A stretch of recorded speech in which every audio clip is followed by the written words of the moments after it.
गृहमन्त्रीले बोल्नको लागि समय माग्नु भएको छ र गृहमन्त्री हाम्रो सदनमा उपस्थित हुनुभएको छ। सम्माननीय सभामुख महोदय, यदि कुनै माननीय मन्त्रीजीमाथि प्रश्न उठ्यो, यदि राज्यको कुनै सक्षम निकायले अनुसन्धान गर्नु पर्यो भने त्यस्ता माननीय मन्त्रीजी मन्त्रीको पदमा रहन पाउनुहुन्न।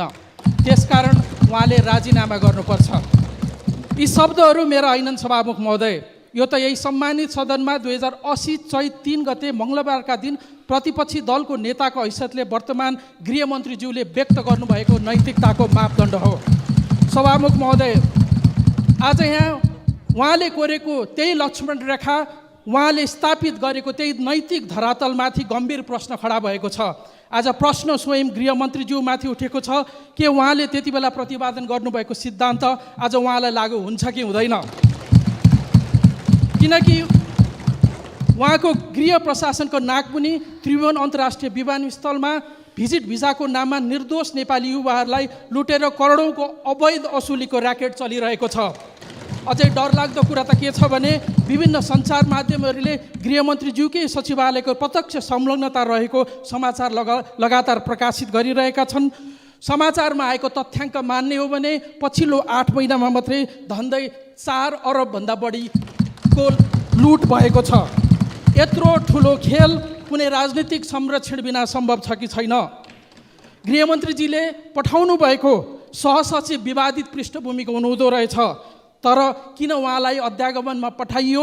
के गृहमन्त्रीज्यूले थाहा नपाएर, स्वच्छ भएर, सक्षम भएर भनेर पठाउनु भयो कि यो उहाँको पनि स्वार्थ जोडिएको विषय हो? यसमा अनुसन्धान हुनुपर्छ। यसमा एक व्यक्ति मात्रै होइन सम्माननीय सभामुख महोदय, माननीय गृहमन्त्रीज्यूकै सचिवालयमा रहेका कर्मचारीहरू पनि यही पृष्ठभूमिमा जोडिएको देखिन्छ। साथसाथै अख्तियारले छापा अब मात्र रु 100 प्रतिदिन किस्तामा पाउनुहोस् हिमस्टारको inverter air conditioner. Express financing सुविधा सहित मोडल र फिचर्स अनुसार किस्ता रकम फरक पर्न सक्नेछ। शर्तहरू लागू हुनेछन्। Himstar for a complete home.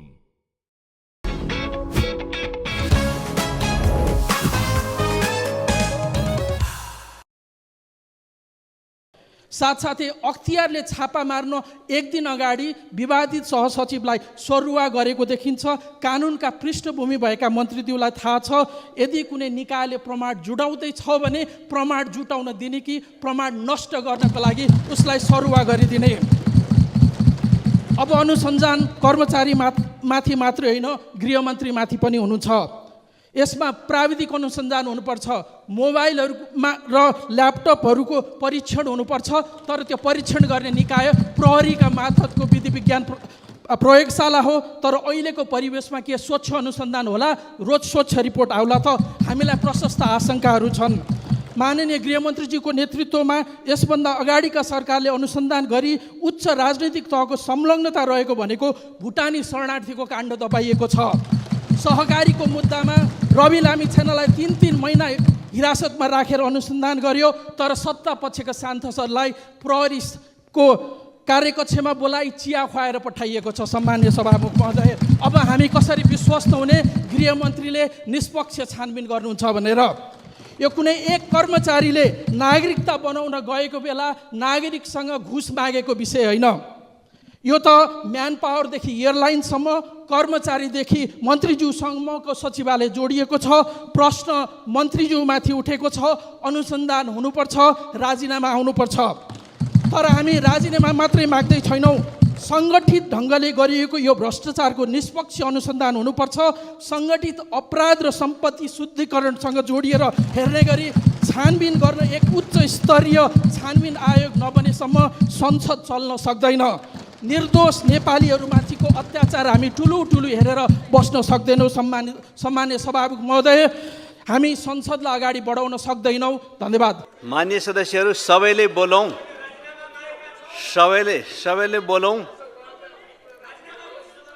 सबैले बोलौँ, तर विधि अन्तर्गत बोलौँ।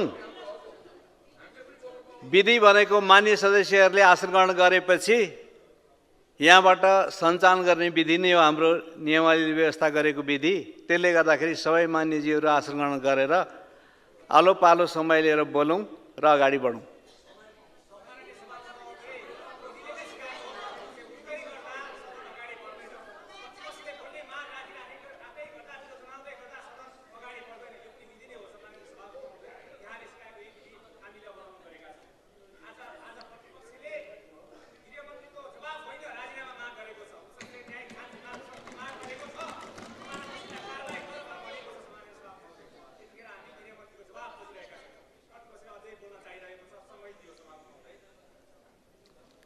मान्य सदस्यहरूले विधिमा अगाडि बढ्नलाई तयारी भएपछि अब छलफल गर्ने बोल्ने सबै कुराहरू हुँदै जानेछ। त्यसैले आसन ग्रहण गरौँ।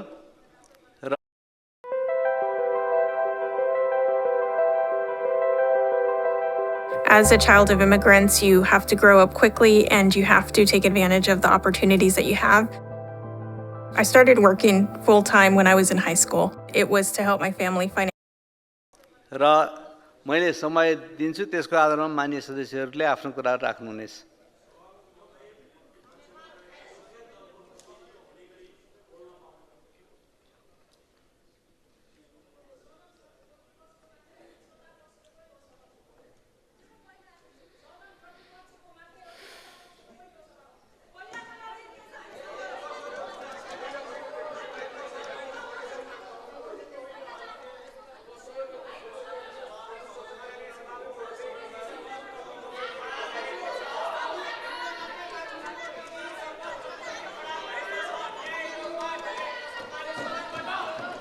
मान्य सदस्यहरू, यहाँहरूले गृहमन्त्रीसँग सम्बन्धित भएर अहिले के भनेदेखि उठिरहनु भएको छ, आफ्नो कुराहरू राखिरहनु भएको छ। गृहमन्त्रीले बोल्नको लागि समय माग्नु भएको छ र गृहमन्त्री हाम्रो सदनमा उपस्थित हुनुभएको छ।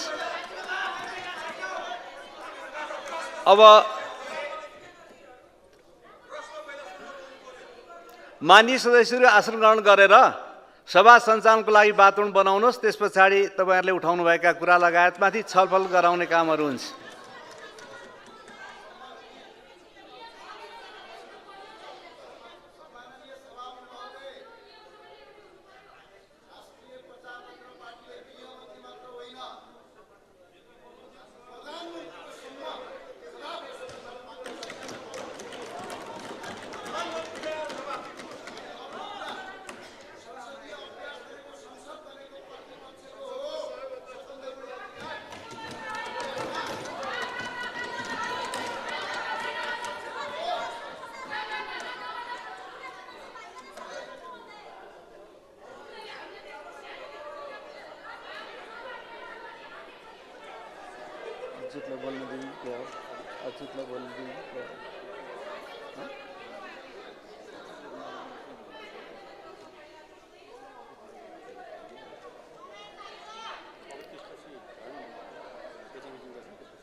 मान्य सदस्यहरू आसन ग्रहण गर्नुहोस्। म संक्षिप्तमा कुरा राख्नको लागि सत्तापक्षका तर्फबाट मान्य सदस्य श्याम घिमिरेलाई म समय दिन्छु। संक्षिप्तमा आफ्नो कुरा राख्नुहोस्। सम्माननीय सभामुख महोदय, अहिले प्रतिपक्षले जुन ढङ्गले कुरा उठाइराखेको छ, मान्य सदस्यहरू आसन ग्रहण गरेर यो उहाँले के कुरा राख्नुहुन्छ सभा सञ्चालन गर्न मौका दिनुहोस्। गम्भीरतापूर्वक सुन्यौं, ध्यानपूर्वक सुन्यौं। मान्य सदस्य श्याम घिमिरे यहाँ आसन ग्रहण गर्नुहोस्। कुरा सुनिएन, त्यसले गर्दाखेरि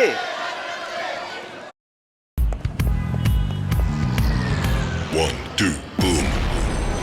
Just 4 minutes in the sun and skin damage begins. No! 3, 4, boom. New Lakme Sun Expert SPF 50 lotion blocks 97% UVB rays and helps reduce skin pigment. मान्य श्याम घिमिरे आसन ग्रहण गर्नुहोस्।